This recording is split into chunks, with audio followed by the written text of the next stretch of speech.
Have you ever read a book and just had it feel more mature than you? Like, that's how it felt for me reading Nice Number One. In my pursuit to continue diversifying my taste in comics outside the big two, I picked up an urban fantasy book that's not like many others.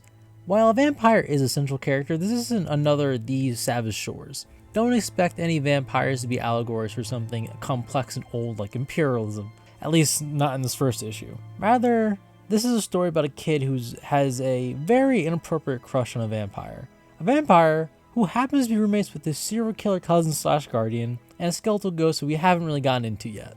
The creative team is doing something more modern and mature with its fabled monsters. Ghosts are actively trying to figure out how to finish their unfinished business so they don't die a second time, and vampires are out and about but feel properly unadjusted.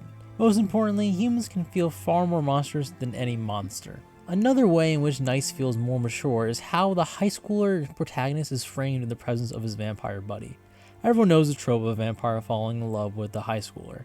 While the vampire in this book doesn't seem to have romantic feelings, the way she speaks and coerces him into committing crimes and her general vibe feel predatory. Rather than have his vampire be the kind of predator who hunts and stalks prey like a wolf, the vampire Nice Number One hunts and stalks like a predator you've met at a college party.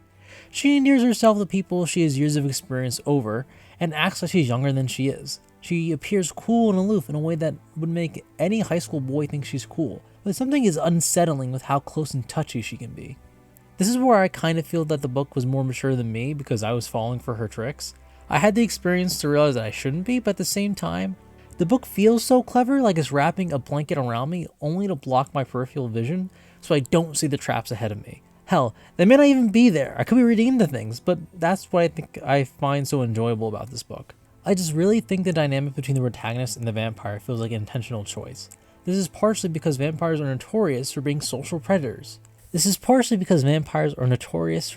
predators. But there's also something else. The art of Nice Number One does this very subtle and incredibly skillful thing where her smile doesn't quite reach her eyes when she's with the protagonist. I could be reading into it and imposing my own biases on the story more than I should, but it's interesting.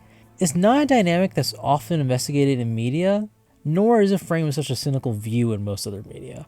It feels more honest in its depiction of this classic dynamic than we usually read. The urban fantasy environment just makes it all more interesting and just more, I guess, natural. Maybe I'm crazy, maybe this book isn't half as deep or intriguing as I think it is, but I know that I'm definitely waiting for the next issue to drop with great anticipation, and I heavily suggest that everyone else does too.